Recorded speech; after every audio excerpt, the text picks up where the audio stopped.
to a new session of Physics for LS class. Today we're going to continue with optics, unit 3 of this year, but we're going to move to a new concept, a new aspect of light, which is the corpuscular aspect of light. Previously, in the previous chapters, we've covered diffraction of light and interference of light, in which light behaved as a wave. We explained these two phenomena previously. Now we'll move to a new phenomenon which is known as photoelectric effect. So, what are we gonna cover in this chapter? First, we're gonna talk about what the photoelectric effect, and we're gonna observe it experimentally. Then we'll go to a new word, a new definition, which is the photon. We'll talk about this later. After that, we'll define two terms, threshold frequency and threshold wavelength. And finally, we'll move to what does work function stand for. Moving on. So first, the photoelectric effect. It is simply an experiment that deals with the corpuscular nature of light or particle nature of light. We deal with light in this chapter as if it were a particle. Now, okay, experimentally, before we start with the experimental observation, let's watch a video that we have recorded about the photoelectric effect as an experiment.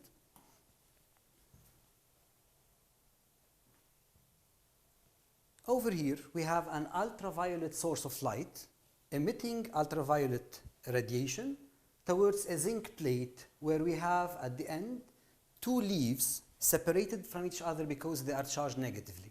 You notice with time, these leaves start collapsing.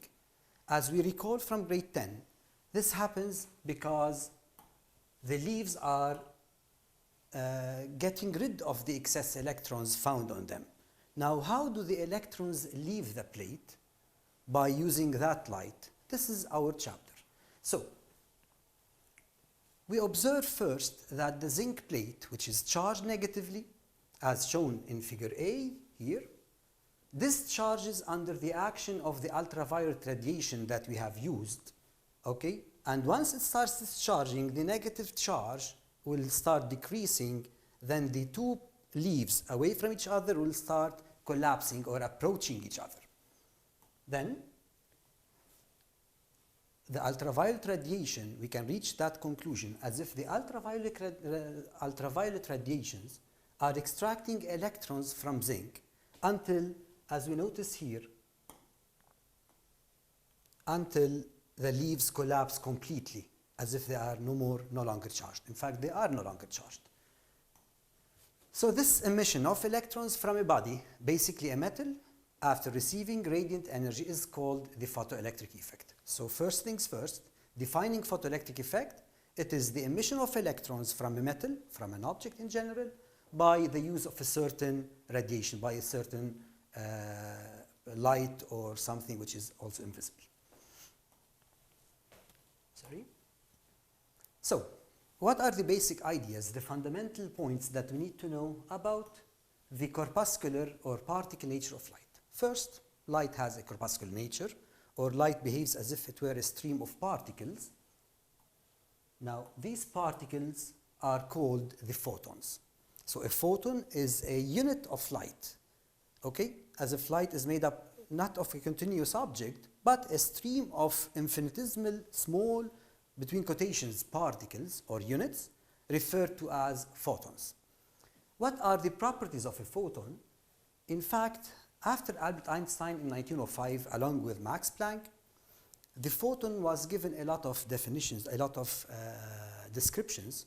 Nevertheless, until today, we do not have a full description of photons. So, the basics that we need for our chapter for now are the following. First, it has zero rest mass. When a photon stops, its mass becomes zero. That's why we cannot store light. If you try to store light, you're stopping photons, thus they have zero mass. It has no charge. We cannot charge it. We cannot use it to charge any object. Speed of light, the speed of a photon is the speed of light in vacuum. If it's not in vacuum, we have to use the index of refraction, and we go back to what we defined previously about, concerning the speed of light in different media. Now, let's solve a simple application like a quick summary about the basic ideas that we have talked so far. So first, indicate the aspect of light revealed in the diffraction of light. In chapter 13, if I'm not mistaken, we studied diffraction of light. Okay? What did we use to explain that? What nature of light did we use? As you all have mentioned or have considered or thought about, simply we use the wave aspect of light. Or it's also known as the ondulatory aspect.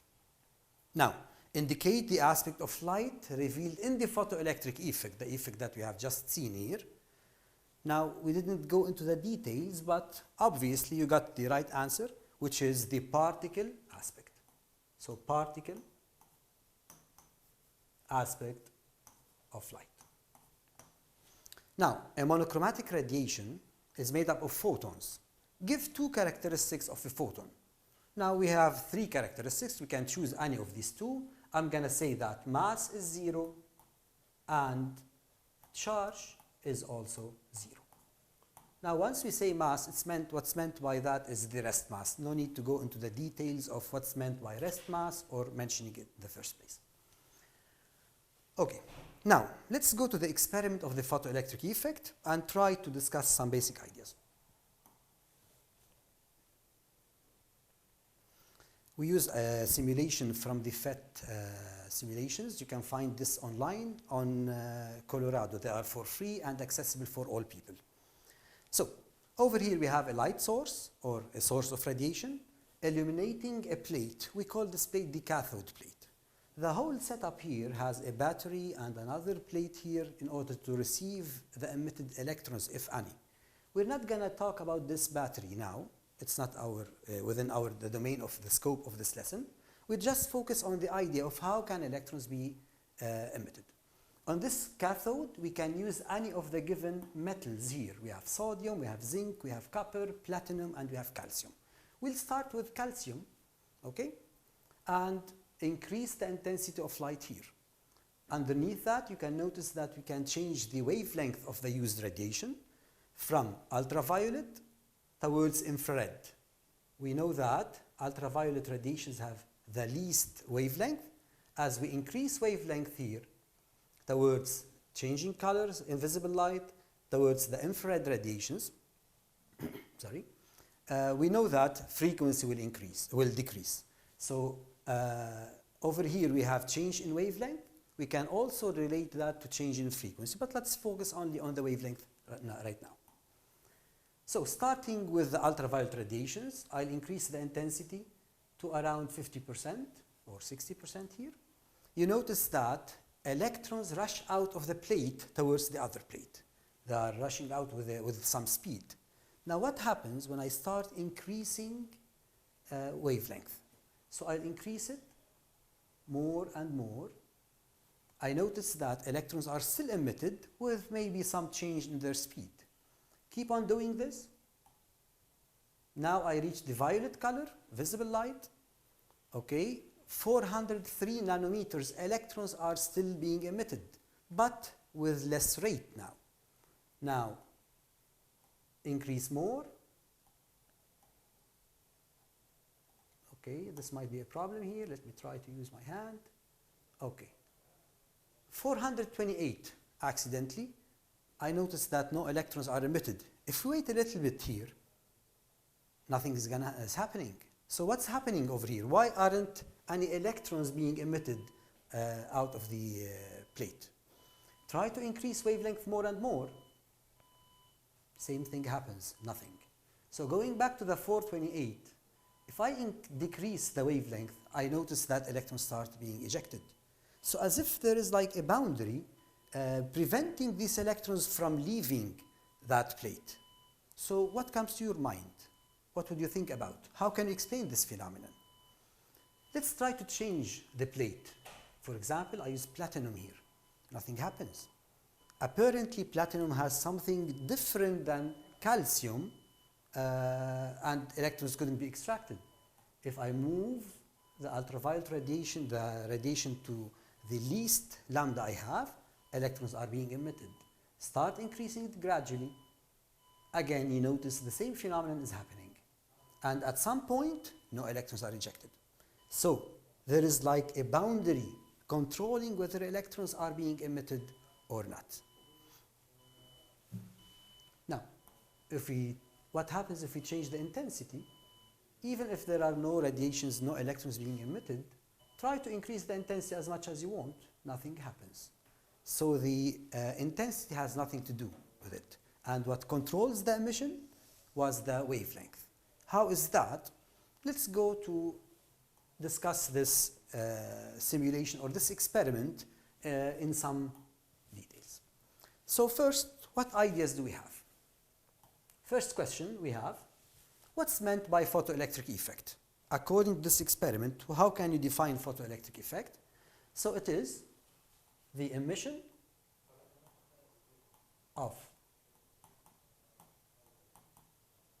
electrons from a metal using convenient radiation.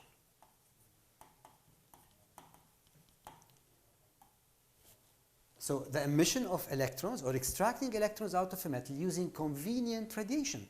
Now, why did we use the term convenient? Why convenient radiation, not just radiation? Because in the experiment that we have just seen, with the calcium case, which we still remember now, you noticed that for calcium, we had two cases. When lambda was less than or equal 427 nanometers, emission of electrons took place. Less than this, emission took place. And when lambda was greater than 427 nanometers, nothing happens. So, as if there is like a certain boundary preventing extracting electrons according to lambda for a specific metal. Now we're going to talk about this in the upcoming part. Right now, the third question over here is, can this phenomenon be explained using the wave nature of light? Try to think about this and write some comments if you have about it. How can you explain this phenomenon using waves? Now, so let's go back to the wavelength, which we have noticed has a certain value here. So this brings us to the idea we have to define a term now we're going to use. It is known as threshold wavelength. Threshold is like a certain boundary, like دعسة الباب. Okay? Now, what is threshold wavelength? It is the boundary of wavelength that we have observed in this experiment. Mainly, we say that it is the maximum wavelength of radiation capable of extracting electrons from the surface of a metal. يعني هي الwavelength اللي كل ما في radiation عنده wavelength لامدا أصغر منها ما في مشكلة. مجرد ما نحن نقطع عن هيدي, nothing is gonna happen. We call that the threshold wavelength. So keep in mind, this is a very important idea here. When lambda of the used light is less than lambda s, here I used s, you can use lambda 0, you can use lambda th threshold, anything works. The photoelectric effect isn't observed. So this is an important definition we need to know. We might be asked about it and we need to be ready to answer it. We can memorize the definition as it is here or something close to it. Now let's go and put this in action in a certain application. Application 2, we have a radiation of wavelength lambda equal 300 nanometers. Recall that nano is 10 to the negative 9. It illuminates the surface of a metal having a threshold lambda s 0.2 micrometers. Again, recall that micro is 10 to the negative 6. First, indicate the type of this electromagnetic radiation. What type of radiation is that? We know that electromagnetic spectrum has a lot of types.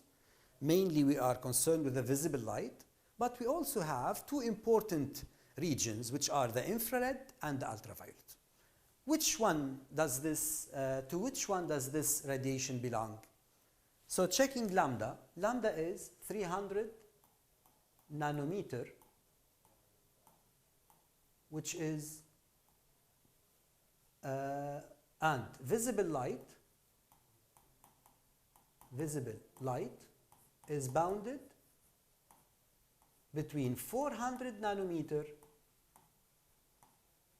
and 800 nanometer.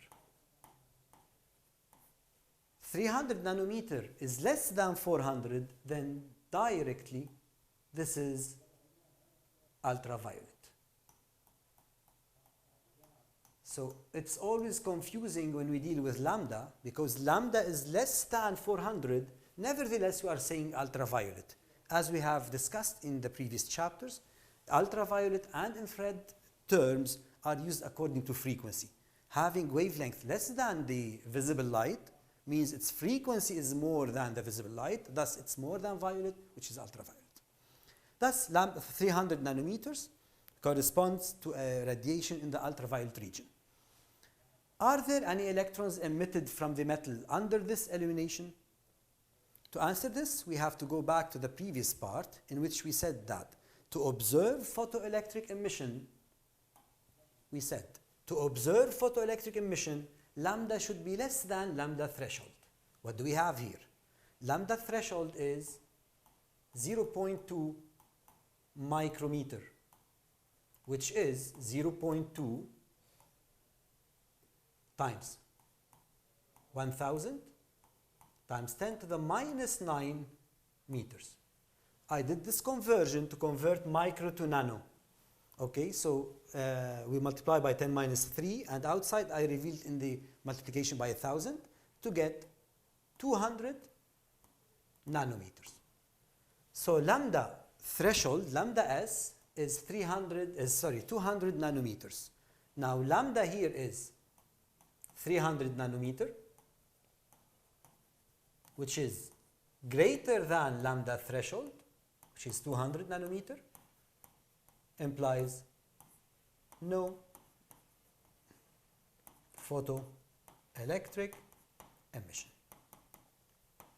So we can deduce directly by comparing that we have no emission. Define threshold wavelength of a material. I'm not going to write the text here, but as we have discussed before, threshold wavelength is the maximum wavelength capable of extracting electrons from an atom. Now, the second definition that we'll go to, again based on the simulation that we have seen, but with some modification. So recall, if we go back to previous chapters, we said that C equals lambda f, where f is the frequency. Thus, frequency f equals C over lambda. Now, before we move on, we all know that f is frequency.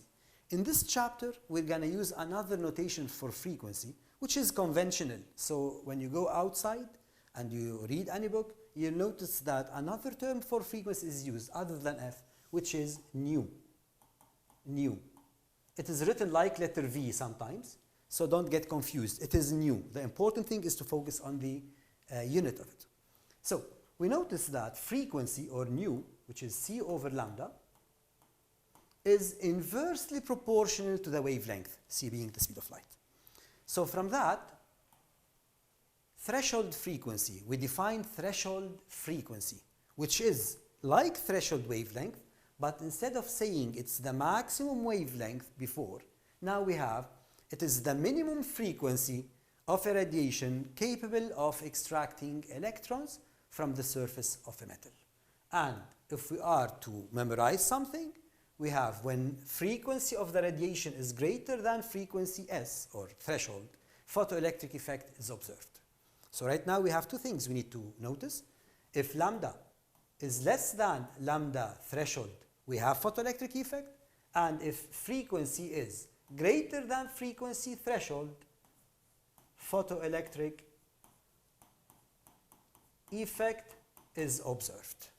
Okay, so these are the basic definitions that we come up after using that simulation. Now, work function. Work function of a metal, first we talk about it because we are considering the metal. If you recall in the simulation, not all metals responded to the radiation by the same way. Okay? Before we go there, we'll talk a little bit back about the photon. Back in 1905, Albert Einstein proposed a lot of properties for a photon. From these properties, we said that it has zero rest mass and it has no charge. Again, what is the energy of that photon? According to the idea that Albert Einstein and Max Planck, another German scientist, they supposed that the photon is as if it were a one pulse wave. It is one wave with one pulse, okay? So we can assume this is the photon, or we can use term gamma for a photon. So that photon carries energy. It carries a unit of energy. That energy is given by the relation E equals h nu. So E of the photon, gamma, is h nu or hc over lambda. So we need to memorize this equation in order to continue. Now, for a photon to extract an electron, it should possess a certain minimal energy, which is defined as the work function of a metal. So the definition of work function is the minimum energy needed to extract an electron from a certain metal. Now, as we know that the energy of a photon is given by h nu, thus we get the following. The value W0, which is h nu or hc over lambda, according to this equation, it characterizes a certain metal. That's why we noticed that for calcium we had something different than for cesium, something different than copper and other metals. So, units, since we're going to deal with this a lot, and we are using this on the scale of the atom. Okay, let's work on this a bit. Okay, on the scale of the atom, extraction energy, or what we call work function, has a very low value. Its value is of the order of 10 minus 19 joules. It doesn't go more than that a lot. So for that, we go to grade 11, we go back to grade 11 and recall a definition of units, which is the electron volt. 1 electron volt is equivalent to 1.6 times 10 to the minus 19 joules. If we know this value, it's excellent. If not, it's worth memorizing. It will always be given in problems, but it's important to know it.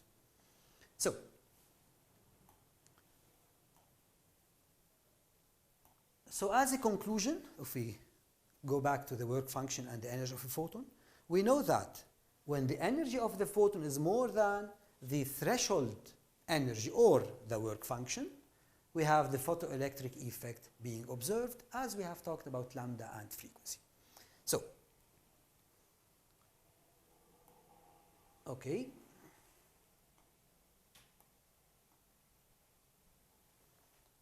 Some common metals have work functions given in this table. For example, gold 5.1, nickel 5.04, lead 4.14. This means that in order to extract an electron from a surface made up of gold, the minimum energy required is 5.1.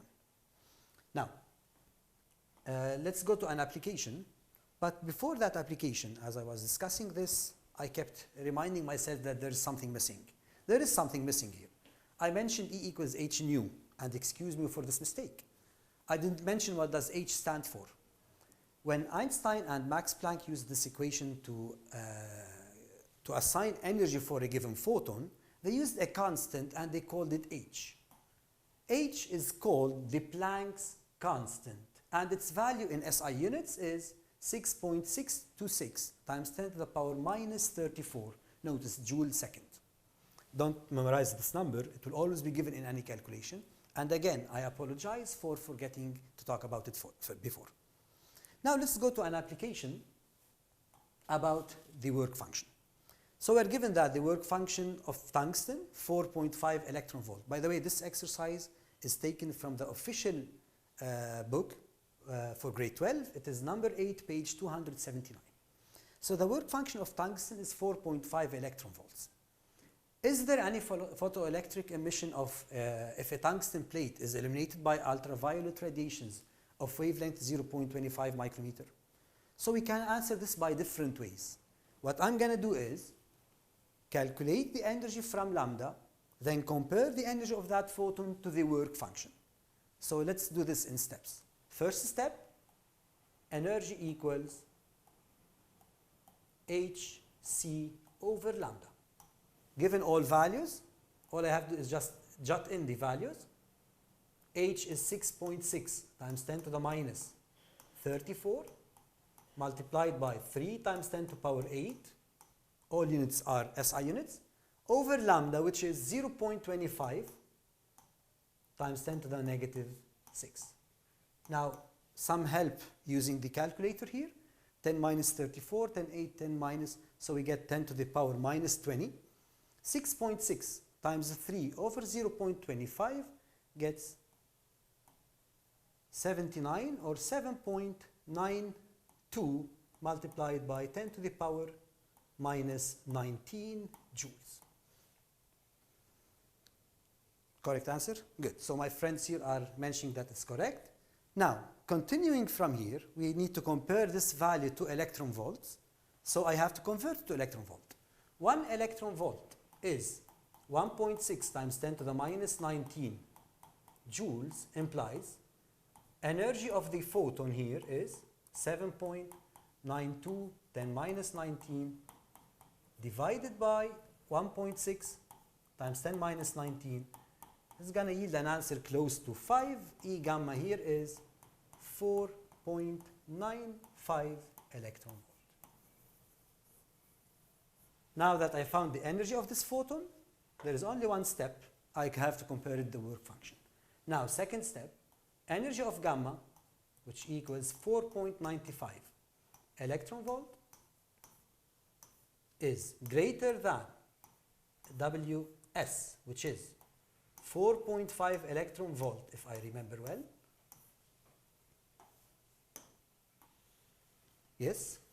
So, implies photoelectric effect occurs.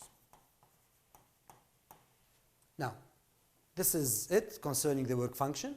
Now, since we don't have more time to discuss this, I will leave the screen here on this exercise, and it will be a good exercise and application if you try to solve this for next time. Next time, we'll start talking about this in the first place, and we'll continue to how did Albert Einstein explain the photoelectric effect completely. Have a nice day.